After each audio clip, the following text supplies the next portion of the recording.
अस्सलामुअलैकुम and hello everyone. कैसे हैं आप सब? आई होप कि आप सब लोग बिल्कुल ठीक होंगे। Welcome back again to the channel. मैं भी अल्हम्दुलिल्लाह बहुत अच्छी हूँ। तो रमज़ान की आमद आमद है और सभी घरों में रमज़ान की तैयारियाँ स्टार्ट हो गई है और मैंने भी अपने किचन को रमज़ान रेडी करने के लिए थोड़े बहुत से चेंजेस करवाए थे। थोड़े बहुत स्विच बोर्ड्स लगाने थे, लाइटिंग्स वगैरह लगानी थी किचन में और थोड़े से इलेक्ट्रिकल अप्लाइंसेस सेटल डाउन करने थे। रैक्स वगैरह मैंने चेंजेस करवाए थे जिसकी वजह से किचन की हालत बहुत ज़्यादा बुरी हो गई थी। तो यहाँ पर मैंने बिफ़ोर और आफ्टर का वीडियो आप लोगों के लिए लगाया था ताकि आपको भी वीडियो देखने में मज़ा आए। और बेसिकली इस वीडियो में मैं आप लोगों को अपने DIY किचन ऑर्गेनाइजेशन, क्लीनिंग वगैरह ये सारी चीज़ें शेयर करूँगी। और सबसे मज़ेदार बात यह है कि मैंने जो है अपने किचन को ऑर्गेनाइज़ करने में अपने पुराने फर्नीचर वगैरह का इस्तेमाल भी किया था, तो वो भी मैं आपको आइडियाज़ बताऊँगी। तो चलिए सबसे पहले हमारा पहला DIY स्टार्ट करते हैं। तो ये मेरे पास एक पुराना लोहे का रैक था जिसमें मैं बर्तन वगैरह रखती थी। ये बहुत बड़ा था, आप जो निशान देख सकते हो दीवार पर, ये इतना बड़ा था जिसकी वजह से जो विंडो है ये पूरी तरह से कवर हो जाती थी। इसको मैं यूज़ नहीं कर पाती थी। अभी तक मैं इसी में बर्तन वगैरह रख के चला रही थी काम, बट अब जो है थोड़े से चेंजेस करने का दिल चाह रहा था। तो मैंने क्या किया कि इसको जो है कट करवा के इसके सेपरेट सेक्शंस कर लिए, क्योंकि मेरा किचन नॉन मॉड्यूलर है जिनमें ड्रॉवर्स वगैरह नहीं है। तो जाहिर सी बात है कि ऑर्गेनाइजर्स की ज़रूरत पड़ेगी सारे जो भी बर्तन वगैरह है उनको सेट करने में। तो ऑर्गेनाइजर्स में पैसे ना वेस्ट करके मैंने इनको ही कट करके यूज़ कर लिया था और अच्छे से पेंट कर दिया था ताकि लुक भी थोड़ी सी नई और चेंज आए। पूरे किचन में जो है ना पूरी तरह से मैस हो गया था, समझ में नहीं आ रहा था कहाँ से शुरुआत करूँ।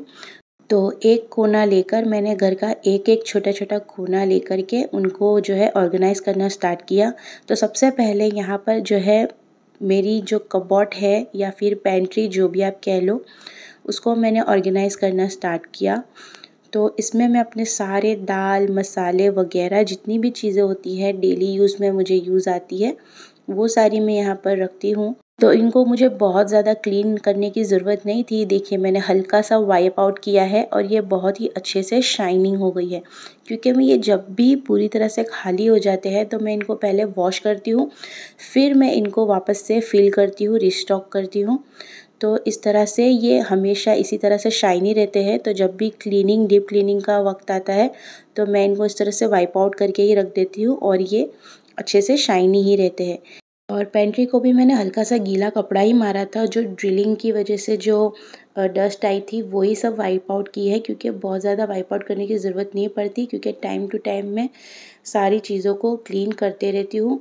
डेली अगर आप किचन का या फिर अपने घर का कोई भी एक एरिया ले करके उसको क्लीन करो ना, और इसी तरह से आप रूटीन अगर बना के रखते हो तो आपका घर हमेशा से क्लीन ही रहेगा और डीप क्लीनिंग के टाइम पे आपको बहुत ज़्यादा मेहनत भी नहीं लगेगी। तो पहला वाला शेल्फ़ मैंने अच्छे से ऑर्गेनाइज़ कर दिया था और सेकंड वाले शेल्फ़ में मैंने यहाँ पर सारी जो मेरे बड़े वाले ग्लास जार्स है वो मैंने रखे थे। इनको मैं ऊपर ही रखती हूँ ताकि ये बच्चों से दूर रहे, क्योंकि ग्लास है तो टूटने का बहुत ज़्यादा डर रहता है।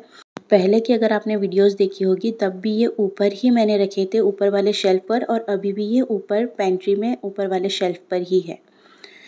थर्ड शेल्फ में मैंने यहाँ पर घी, बासमती राइस वगैरह रखा हुआ है।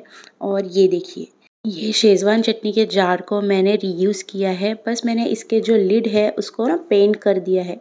अब इसको देख के कोई नहीं बताएगा कि ये शेज़वान चटनी का जार था और मैंने इसको रीयूज़ किया है। तो आप इस तरह से थोड़ा सा अपनी तरफ से मेहनत करके DIY कर लेते हो ना, तो किचन में और ज़्यादा जो है ऑर्गेनाइजिंग और किचन दिखने में भी बहुत ही ब्यूटीफुल लगता है। तो यहाँ पर मेरी जो पेंट्री है वो भी अच्छे से ऑर्गेनाइज़ हो गई थी और बस मैंने इसका जो बाहर का एरिया है, दरवाजे वगैरह है, उनको भी सारों को अच्छे से वाइप डाउन कर लिया था। हल्की सी उन पर भी ना डस्ट आ गई थी। तो अब ये देखिए बहुत ज़्यादा गंदे बिल्कुल भी नहीं थे, डस्ट वगैरह थी तो वो ही मैंने क्लीन किए हैं। किचन में सारा कुछ मैस हो गया था, क्लीनिंग बस उसी की मुझे करनी थी। बर्तन वगैरह सारे यहाँ वहाँ पर हो गए थे क्योंकि मैंने रैक लगवाया था। तो जो रैक लगवाया था वो ये है, बेसिकली ये एक शोकेस है जिसको मैंने रैक की तरह यूज़ किया है।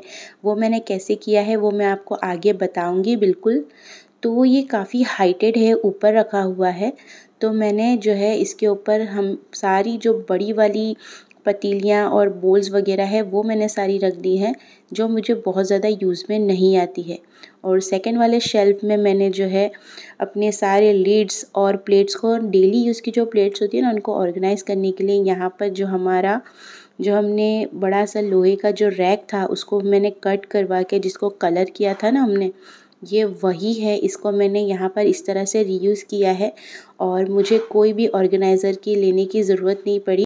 तो कभी कभार दिमाग लगाया जाए तो पुरानी चीज़ों का भी बहुत अच्छे से इस्तेमाल हो सकता है और पैसे भी वेस्ट नहीं होते हैं ना। तो यहाँ पर अब मैं ओवन क्लीनिंग की तैयारी कर रही थी। तो ये जो शोकेस है इसको मैंने रैक की तरह यूज़ इसीलिए किया था ताकि मैं इसमें जो अपनी अप्लाइंसेस है और अवन वगैरह है वो रख सकूँ। और ये अवन भी मेरा माशाअल्लाह से 5 से 6 साल पुराना है, पर इसको मैं टाइम टू टाइम अच्छे से क्लीन और मेंटेन करके रखती हूँ। मैंने इसमें कभी भी किसी भी तरह के क्लीनिंग सप्लाइज़, किसी भी तरह के हार्श तरह के केमिकल क्लीनिंग वाले सप्लाइज़ मैंने इसमें कभी भी यूज़ नहीं किए हैं। मैं इसको हमेशा सिंपली पानी से ही जो है ना साफ़ करके वाइप आउट करके रखती हूँ। इसको भी मैं टाइम टू टाइम क्लीन करते रहती हूँ, इसलिए कभी भी इसमें कोई तरह के हार्ड स्टेन्स वगैरह नहीं लगे थे। और इस किचन में बेसिकली जितनी भी मेरी अप्लायंसेस है वो 6, 7, 5 साल पुरानी ही है। लेकिन टाइम टू टाइम अगर आप किसी भी चीज़ को अच्छे से क्लीन करते रहो, मेंटेन करते रहो ना, तो आपको बहुत ज़्यादा मेहनत वगैरह की ज़रूरत नहीं लगती। सारी अप्लायंसेस को मैं सिर्फ पानी से ही सिंपली वाइप आउट कर लेती हूँ, क्लीन कर लेती हूँ और वो पहले जैसे बिल्कुल अच्छे से हो जाती है। तो बहुत ज़्यादा आपको क्लीनिंग करने में मेहनत भी नहीं लगेगी और क्लीनिंग सप्लाइज़ आप बहुत ज़्यादा जो कॉस्टली वाले आते हैं, केमिकल वाले होते हैं, वो आप यूज़ ना करोगे तो भी आपकी जो अप्लायंस है बहुत ही अच्छे से क्लीन रहेगी। तो यहाँ पर मैंने अपना माइक्रोवेव भी सेटल डाउन कर लिया था, क्लीन कर लिया था। सारी चीज़ों को मैंने पानी से ही क्लीन किया है। और ये देखिए इतना वॉश करने के बाद अभी भी मेरे हाथों पर जो है पेंट लगा हुआ है। ऑयल पेंट है ना, इसलिए इसको जो है ना निकलने में टाइम लगता है। तो मैं 2 से 3 बार मैं इसको बार-बार जब वॉश करूँगी ना तभी ये मेरे हाथों में से निकलेगा। तो पूरे वीडियो में आपको ये नज़र आने वाला है, तो इसको इग्नोर ही कीजिएगा। तो ख़ैर यहाँ पर मेरा शोकेस कम रैक भी अच्छे से मैंने क्लीन करके रेडी कर लिया है। अब बारी आती है किचन के लोअर कैबिनेट यानी कि नीचे वाले कैबिनेट्स की। तो जैसे कि मैंने कहा कि मेरा किचन जो है नॉन मॉड्यूलर है, ड्रॉवर्स वगैरह नहीं है। हाँ, इस तरह से जो है ना शेल्फ बने हुए हैं अल्हम्दुलिल्लाह। बट इसमें स्टिल ऑर्गेनाइजर्स की आपको ज़रूरत पड़ती है ताकि आप अपनी मर्ज़ी के हिसाब से, अपनी कन्वीनियंस के हिसाब से सारी चीज़ों को ना ऑर्गेनाइज़ कर सको। तो बस उसी शेल्फ़ की तरह मैंने इसको यूज़ किया है। और यहाँ पर मैंने अपना एक और जो है ना ऑर्गेनाइज़र जो है मैंने डीआईवाई करके बनाया था वो यहाँ पर यूज़ किया है। और इस वाले शेल्फ़ में मैंने सारी वो वाली चीज़ें रखी हुई है जो मैं बहुत ज़्यादा इस्तेमाल नहीं करती हूँ। जैसे कि ये कैसरोल, मेरे पास ऐसे 3 कैसरोल है, एक अभी यूजेज में है जो कि ज़्यादातर मैं यूज़ करती हूँ। तो वैसे ये भी इजी टू एक्सेस ही है, सिंपली मुझे ड्रैग करके इसको निकालना ही रहेगा। तो वो यहाँ पर मैंने सारे अपनी कन्वीनियंस, अपनी मर्ज़ी के हिसाब से, ताकि मुझे डेली यूसेज में आसानी रहे, उस तरह से मैंने सारी चीज़ों को इस तरह से ऑर्गेनाइज़ किया है। और यहाँ पर ये सारे जो डब्बे हैं बच्चों के स्नैक्स वगैरह के, ब्रेड क्रम्स, पापड़ वगैरह, ये सारे यहाँ पर रहते हैं। अभी वैसे तो एम्प्टी हो गए हैं, तो मुझे नए अभी इनको बनाने हैं, रिफ़िल करने हैं। और नीचे की साइड मैंने सारा जो अपना स्टीमिंग वाले बर्तन रहते हैं, कोलैंडर्स और छन्नी वगैरह, वो सारा कुछ रखा है। और साथ ही में यहाँ पर जो मेरे जूस मशीन के जो जार्स वगैरह है वो, बच्चों के लंच बॉक्सेस, और साथ ही में नीचे की साइड पर मैंने सारे अपने जो किचन में यूज़ होने वाले टॉवल्स और कपड़े वगैरह वो यहाँ पर मैंने रखे हैं ताकि मुझे ना ईज़ी एक्सेस हो जाए। उसी तरह से मैंने ये इसको अच्छे से ऑर्गेनाइज़ कर लिया है। और इसके एग्ज़ैक्टली जो बाद वाला शेल्फ़ है उसमें जो है दरवाज़े वगैरह नहीं है, डोर्स वगैरह नहीं है। तो ये मैंने जो अपने डेली यूज़ के बर्तन हैं, तवा हो गया, फ्राई पैन हो गया, ठीक है ना, सॉस पैन्स, कढ़ाई, पतीली वगैरह, इसके लिए मैंने इस्तेमाल किया है ताकि मुझे बार बार जो है दरवाज़े को खोलना ना पड़े इनको एक्सेस करने के लिए। तो वो सारा यहाँ पर मैंने रखा है, क्योंकि अभी तक ये रैक पे रहते थे ना, ठीक है ना, वो लोहे का जो मैंने बताया छींका आपको, उसके ऊपर रहते थे, तो मुझे इतनी ज़्यादा दिक्कत नहीं होती थी। ये वाला सिस्टम जो है मैं पहली बार इस्तेमाल करने वाली थी। तो ये देखिए, ये नीचे वाला जो शेल्फ़ है इसको मैंने इस तरह से एज़ अ ड्रॉवर इसको इस्तेमाल किया है, क्योंकि मेरे किचन में किसी भी तरह के ड्रॉवर नहीं है। तो मैंने इसमें सारी अपने डेली यूज़ की पतीलियाँ वग़ैरह और सारी चीज़ें मैंने यहाँ पर रखी है, मिक्सिंग बाउल्स वग़ैरह। तो बस अब मुझे सीधा इसको ड्रैग करना है, निकालना है बाहर, और मैं सारी चीज़ें एक्सेस आराम से कर सकती हूँ। और साथ ही में उसके बाजू में मैंने सिर्फ बड़े-बड़े से अपने 2 कुकर रखे हुए हैं, उससे ज़्यादा कुछ मैंने यहाँ पर नहीं रखा है, ताकि ईज़ी एक्सेस रहे। और थर्ड वाले कैबिनेट में मैंने यहाँ पर सारे जो अपने क्लीनिंग अप्लायंसेस होते हैं, बाथरूम की और किचन की जो टॉयलेटरीज़ वगैरह, एक्स्ट्रा के जो बर्तन वगैरह रहते हैं, कंटेनर वगैरह, वो सारा कुछ यहाँ पर मैंने पहले से ही सही से ऑर्गेनाइज़ किया हुआ था। तो इसमें मैंने किसी भी तरह के कोई चेंजेस नहीं किए थे, बस इस वाले शेल्फ़ को मैंने सिंपली क्लीन कर दिया था, और बाकी सारा कुछ ऐसा ही था जैसा मैंने पहले रखा हुआ था। तो जो किचन के नीचे वाला हिस्सा था वो पूरा के पूरा मैंने अच्छे से क्लीन और ऑर्गेनाइज़ कर लिया था। नेक्स्ट जो मेरा सेकंड काउंटर टॉप है, काउंटर टॉप कम टेबल जो भी आप इसको कह लो, तो ये एक टेबल है जो मैंने किचन के एग्जैक्टली सामने रखा हुआ है, जो मेरा एक्स्ट्रा काउंटर टॉप की तरह भी मैं इसको यूज़ करती हूँ। आपने काफ़ी बार मेरे वीडियोस में इसको देखा होगा। उसी के ड्रॉवर्स को मैं ऑर्गेनाइज़ करने लग रही हूँ यहाँ पर। तो इसमें मैंने पहले शीट्स लगा दी हैं। ये शीट्स लगाने से क्या होगा ना कि इसमें एक फ्रिक्शन क्रिएट होगा, तो आप जब भी ड्रॉवर ओपन करोगे, खोलोगे, तो कोई भी चीज़ अपनी जगह से हिलेगी नहीं। शीट्स लगाने की वजह से ये अपनी ही जगह पर रहेगी, और इससे ना जो स्पेस है अच्छे से क्लीन और ऑर्गेनाइज भी रहती है। तो इसमें मैंने अपने सारे जो डेली यूज़ की कटोरियाँ वगैरह, अपना चॉपर वगैरह, जो चाय के मग्स वगैरह, वो सारा कुछ ग्लासेस अपने ऑर्गेनाइज़ कर दिए थे। दूसरे वाले में मैंने सारे अपने जो खड़े मसाले हैं, जो छोटी-मोटी क्वांटिटीज़ में जो घर में आते हैं ना, तो हम उनको काफ़ी बार ऑर्गेनाइज़ नहीं कर पाते हैं। ये छोटी-मोटी बॉटल्स होती है, जिधर-उधर गुम हो जाती है, और काफ़ी बार हमें जो है ना, इनको एक्सेस करने में बहुत प्रॉब्लम आती है, ऑर्गेनाइज़ नहीं रह पाती। तो इनको मैंने इस तरह से ड्रॉवर्स में ऑर्गेनाइज़ किया है। और यहाँ पर आप देख सकते हो, ये सारी जो बॉटल्स है ये इनो की बॉटल्स है। तो जितनी भी जो अचार वगैरह, फ्रूट जैम्स और ये सारी जो बॉटल्स आती है ना, ग्लास में आती है, तो इनको मैं रीयूज़ कर लेती हूँ। प्लास्टिक की मैं अवॉइड करती हूँ यूज़ करना। और आगे आपको नटेला की बॉटल भी नज़र आएगी, सो डोंट वरी। वो जो नटेला की बॉटल है वो पुरानी वाली है, अभी तो मैं इसको पूरी तरह से बॉयकॉट कर रही हूँ, और नटेला अब मैं अपने घर में बिल्कुल भी यूज़ नहीं करती। खैर, तो यहाँ पर ये जो छोटा-सा मैंने एक बॉक्स इस्तेमाल किया है, इसमें मैंने सारे अपने कलर्स, एसेंस वगैरह रखे हुए हैं, और इस तरह से मैंने अपने छोटे से ड्रॉवर को ऑर्गेनाइज़ कर दिया है। अच्छा, ये जो है ना, ये बेकिंग ट्रे है, ये काफ़ी पुरानी हो गई है, और आप देख सकते हो इसमें बिल्कुल ज़ंग लग गया है। अब ये बिल्कुल भी ना यूज़ करने लायक नहीं रही थी, तो मैंने क्या किया, इसको एज़ अ ऑर्गेनाइज़र की तरह इस्तेमाल किया है।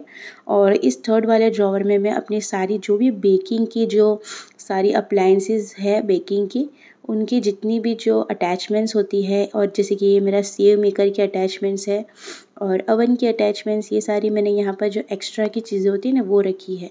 यहाँ पर ये मेरी ग्रेटर की अटैचमेंट्स है, और ये कोल्ड स्मोक देने के लिए कोल है, और सारी एल्युमिनियम फॉइल्स, और जो हमारे यूनिवरैप्स होते हैं, रैपिंग पेपर, और ये स्क्रू ड्राइवर। कभी भी कुकर वगैरह या फिर फ्राई पैन का स्क्रू जो है ना लूज़ हो जाता है, तो एक स्क्रू ड्राइवर किचन में होना चाहिए, ताकि आप फ़ौरन से उसको टाइट कर सको।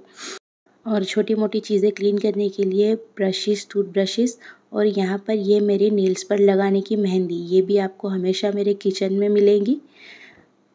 तो ये वाला ड्रॉवर भी मेरा अच्छे से ऑर्गेनाइज़ हो गया था। ठीक उसी के नीचे वाले ड्रॉवर में मैंने यहाँ पर सारा जो बेकिंग का सामान है, सैंडविच मेकर की जो प्लेट्स है, सेव मेकर है, बेकिंग ट्रेज़ है, ये सारी चीज़ें यहाँ पर मैंने रखी हुई है। और उसी के ऊपर वाले ड्रॉवर में मैंने जो भी एक्स्ट्रा के सामान होते हैं, छोटी-मोटी चीज़ें जो गुम होने का डर रहता है, उसको इस तरह से एक बॉक्स में अच्छे से ऑर्गेनाइज़ करके रखा हुआ है, ताकि ढूँढते समय ये हमें अच्छे से मिल जाए, मुझे बार-बार कहीं पर ढूँढना ना पड़े। और सारी जो एक्स्ट्रा की जो चीज़ें होती है, बॉक्सेस वगैरह, मेरा ग्रेटर जो ज़्यादा मुझे यूज़ में नहीं आता है, वो सारा यहाँ पर मैंने अच्छे से ऑर्गेनाइज़ करके रख दिया है। और ये देखिए, ये एक मज़े की चीज़ है। ये एक्चुअली कपबोर्ड थी, लेकिन अब ये एज़ अ कपबोर्ड मुझे बिल्कुल भी यूज़ में नहीं आ रही थी, तो मैंने इसको इस तरह से लेटा कर इसके शेल्फ बना दिए। इससे 2 फ़ायदा होगा कि इसमें जो मेरे जितने भी सारे बड़े वाले कंटेनर्स हैं, राइस, आटा वग़ैरह ये सारी चीज़ें, ये इसमें आ जाएंगी, अच्छे से ऑर्गेनाइज़ हो जाएगी। और दूसरा ये किचन में हमारा एज़ अ सिटिंग एरिया बन जाएगा। तो हम इसके ऊपर शांति से जो है ना बैठ भी सकते हैं। रमज़ान में कुरान की तिलावत वग़ैरह जो है ना शांति से कभी करने का दिल होता है, तो मैं काफ़ी बार किचन में ही करती हूँ। तो ये जो है अच्छे से सिटिंग एरिया एक तरह से बन गया था। और खैर आखिरकार यहाँ पर फाइनली देखते ही देखते हमारी किचन की बारी आ गई थी। और किचन की हालत आप देख ही सकते हो, कितना जो ड्रिलिंग वगैरह की वजह से ना डस्ट इसके ऊपर जो आ गया था, क्योंकि किचन के ठीक ऊपर ही मैंने जो है ना लाइट लगवाई थी, उसकी वजह से इसके ऊपर बहुत ही ज़्यादा डस्ट आ गई थी। तो आज मैंने किचन को अच्छी तरह से रगड़ रगड़ कर इसको पूरी तरह से नहला ही दिया था, यूँ समझिए। तो जो वायर वाला स्क्रबर आता है उससे मैंने इसको अच्छे से रगड़ रगड़ कर क्लीन किया था। तो इसकी जो डस्ट है और इसमें जो एक्स्ट्रा की ग्रीस वगैरह जमा हुई थी 2-3 दिन की, वो सारी अच्छे से निकल गई थी। फाइनली इसको मैंने अच्छे से पानी से नहला दिया था और इसको भी मैंने अच्छे से क्लीन और ऑर्गेनाइज़ कर दिया था। बेसिकली तो मैं रेगुलरली किचन को जो है ना नॉर्मल कपड़े और जो हमारा डिश वॉशिंग लिक्विड होता है उसको ही स्प्रे करके क्लीन करती हूँ, तो यूँ भी अच्छे से क्लीन हो जाता है।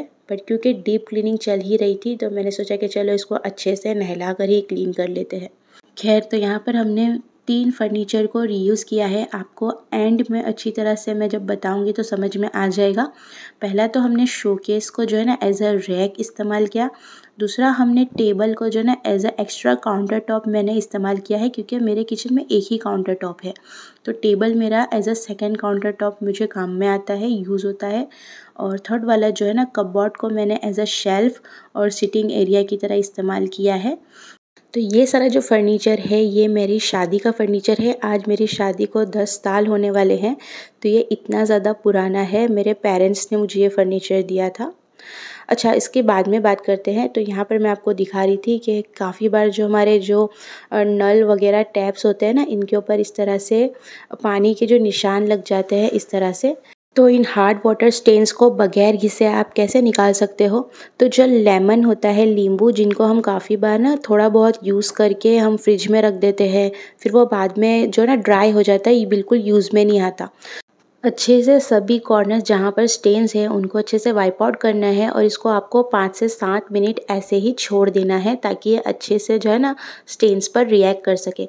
तब तक आप बाकी के सारे काम ख़त्म कर लीजिए। जिससे कि मैंने यहाँ पर बेसिन और उसके आसपास वाला एरिया को अच्छे से रगड़ कर क्लीन कर दिया था। और अगर बेसिन में भी स्टेन्स है तो आप वहाँ पर भी लेमन इस तरह से अच्छे से वाइप कर सकते हो, घिस सकते हो, तो स्टेन्स निकल जाएंगे। और बस 5 से 7 मिनट बाद आपको इसको अच्छे से वॉश कर लेना है। अगर स्टेन्स जो है ना पानी के बहुत ज़्यादा है, बहुत पुराने हैं, तो आप लेमन के ऊपर हल्का सा बेकिंग सोडा या फिर डिश वॉशिंग सोप या लिक्विड लेमन के ऊपर लगा दो और फिर उसको इस तरह से रब करो। जो स्टेन्स है उनके ऊपर 5 से 7 मिनट छोड़ देना है और बस इसको फिर पानी से अच्छे से वॉश कर लो और ज़्यादातर जो पानी के हार्ड वाटर स्टेन्स है वो निकल जाएंगे और टैप अच्छे से शाइनी हो जाएगा आपका पहले की तरह। और बस यहाँ पर सारा जो किचन का कोना कोना है मैंने अच्छे से क्लीन कर लिया था। सारे कैबिनेट्स वगैरह, दरवाज़े, खिड़की, सारा कुछ क्लीन कर लिया था। और यहाँ पर मेरे जो चम्मच वगैरह रखने का ये शेल्फ़ है, ये मैंने अमेज़ॉन से मंगाया था। काफ़ी अच्छा है, ये डिटैच हो जाता है और आपको क्लीन करने में भी आसानी हो जाती है। तो ये भी मैंने अच्छे से साफ़ कर लिया था। और यहाँ पर ये देखिए, ये मेरा जो एक और DIY, ये जो नॉर्मल वाला कंटेनर होता है, इसको मैंने अच्छे से इस तरह से पेंट कर दिया है। और ये अब दिखने में देख सकते हो आप, पहले अंदर ब्लू कलर का इसका कलर था और ये अब दिखने में बहुत ही ब्यूटीफुल सा लग रहा है। और ये जो है ना, ये दही का कंटेनर था, कर्ड का, इसको भी मैंने इस तरह से पेंट कर दिया है। और इसमें मैंने अपने जितने भी सारे चम्मच वगैरह, कैंची वगैरह, सारी जो टी स्ट्रेनर्स है और अपने जितनी भी छोटी बड़ी चम्मचें हैं वो सारी मैंने इसमें ऑर्गेनाइज़ करके रख दी थी। और ये बिल्कुल नए जैसा और बिल्कुल ब्यूटीफुल लग रहा था, जैसे कि आप बाहर से रेडीमेड वाला ख़रीद के लाए हो। मुझे एक्चुअली डीआईवाई करने का बहुत शौक़ है। पुरानी चीज़ों को बिल्कुल वापस से नया करना, रीयूज़ करना और उनको फिर से अच्छा ब्यूटीफुल बनाना, ये डीआईवाईज़ के जो चीज़ें होती हैं ना, वो करना मुझे बहुत ज़्यादा पसंद है। तो ऐसी चीज़ें मैं करती रहती हूँ। खैर, तो ये रैक जो है अच्छे से सूख गया था, तो मैंने इसको वापस से अटैच करके इसमें अपने में सारी जितनी भी जो डेली यूज़ में आने वाली चीज़ें होती हैं, चम्मचें वगैरह, ऑयल के जो कंटेनर है वो, चाय और चीनी के कंटेनर वगैरह। और ये देखिए, ये नमक को मैंने इस तरह से अपनी छोटी सी सेरेमिक की हांडी में अच्छे से रखा हुआ है। दिखने में ये शेल्फ़ इन सारी चीज़ों से ना बहुत ही ब्यूटीफुल लगता है। तो इस तरह से छोटी मोटी चीज़ों से मैं अपने किचन को थोड़ा सा अच्छा लुक देने की कोशिश करती हूँ और ऑर्गेनाइज़ करके रखती हूँ। तो ये सारी डेली यूज़ की चीज़ों को मैंने अच्छे से वाइप आउट करके यहाँ पर ऑर्गेनाइज़ कर दिया है। और बेसिन वाली साइड पर मेरे सारे जो वाटर बॉटल्स वगैरह हैं वो एक बास्केट में प्लेस करके रखे हुए हैं। और किचन को भी मैंने अच्छे से ड्राई कर दिया था सूखे कपड़े से वाइप आउट करके, और किचन को अच्छे से ऑर्गेनाइज़ कर दिया है फाइनली। और अब जाकर मुझे चैन की सांस आई थी, क्योंकि रमज़ान बहुत ही नज़दीक थे और ये सारे काम मुझे बस जल्दी से जल्दी ख़त्म करने थे। और एक बार किचन सारा ऑर्गेनाइज़ हो जाता है ना, तो आपको बहुत ज़्यादा रिलैक्स फ़ील होता है। और वैसे भी हम लेडीज़ का जो ज़्यादातर टाइम है किचन में ही निकल रहा होता है। तो यहीं पर मैंने सारा जो अपना इबादत का, तिलावत का जो सारा सेटअप कर लिया था, ताकि कुकिंग के साथ साथ रमज़ान में मैं यहीं पर बैठकर जो है ना अपनी तिलावत वगैरह भी कर सकूँ। तो जो मेरा किचन है वो ना तो बहुत ज़्यादा बड़ा है और ना ही बहुत ज़्यादा छोटा है, मीडियम सा किचन है। और इसमें ही मेरा अल्हम्दुलिल्लाह से सारा कुछ अच्छे से सेटअप हो गया था। तो फाइनली यहाँ से जब हम एंटर होते हैं तो सबसे पहले जो ये शोकेस है या फिर रैक जो भी आप कह लो, ये आता है। ये जो है ना एज़ अ शोकेस मुझे बिल्कुल भी यूज़ में नहीं आ रहा था। टाइम टू टाइम जो है ना नीड्स चेंज होती रहती है, तो ये बिल्कुल भी यूज़ में नहीं आ रहा था। तो मैंने इसको यूज़ करने के लिए इसको एज़ अ रैक की तरह बना दिया। तो ये जो एरिया है ना, ये ऊपर की साइड वर्टिकली प्लेस होता था। बीच में जो है ना एक बहुत ही ब्यूटीफुल सा मिरर लगा हुआ था। और तो मैंने इसको क्या किया, इसको ना हॉरिज़ॉन्टली प्लेस कर दिया, इसको टर्न कर दिया, जिससे ये पूरी तरह से इस तरह से शेल्फ़ बन गए। और मैंने इसको अप्लायंसेस रखने के लिए यूज़ किया। और ये जो आप मिरर देख रहे हो ना, ये मिरर जो है ना इसके दरवाजे थे। तो जो मिरर को मैंने इस तरह से कट करके इसका भी शेल्फ़ बना लिया। और ये जो शोकेस है ये जो है मेरे टेबल के साथ अटैच था। तो ये टेबल को जो मैंने एज़ अ काउंटर टॉप की तरह इस्तेमाल करती हूँ। आप काफ़ी बार मेरी वीडियोस में इस टेबल को देख चुके हो। तो ये उसी के साथ का था। और उसी के ठीक एग्जैक्टली सामने जो है मेरा किचन काउंटर टॉप आता है। और काउंटर टॉप की अपोजिट साइड में यहाँ पर हमने कपबोर्ड को इस तरह से ना लेटा कर इसको जो है ना अच्छे से बड़े बड़े कंटेनर्स रखने के लिए एज अ शेल्फ़ इस्तेमाल कर लिया। और ये अच्छा सा एक सिटिंग एरिया भी बन गया। थोड़े ही टाइम में मैं इसके ऊपर एक सीट भी लगवा लूँगी, ताकि ये एज अ सोफ़े की तरह लगे और इसके ऊपर हम अच्छे से कंफर्टेबली बैठ सके। और उसी के बाद यहाँ पर मेरी पेंट्री आ जाती है, जिसको मैंने आपके साथ ऑर्गेनाइज़ किया था। और नेक्स्ट उसी के साथ में मैंने अपना वॉशिंग मशीन और फ्रिज रखा हुआ है। तो आई होप कि आपको ये मेरा ऑर्गेनाइजिंग और डीआईवाई वाला वीडियो पसंद आया होगा। तो मैं आपको मिलूँगी नेक्स्ट वीडियो में। Thank you so much for watching. अल्लाह हाफिज़।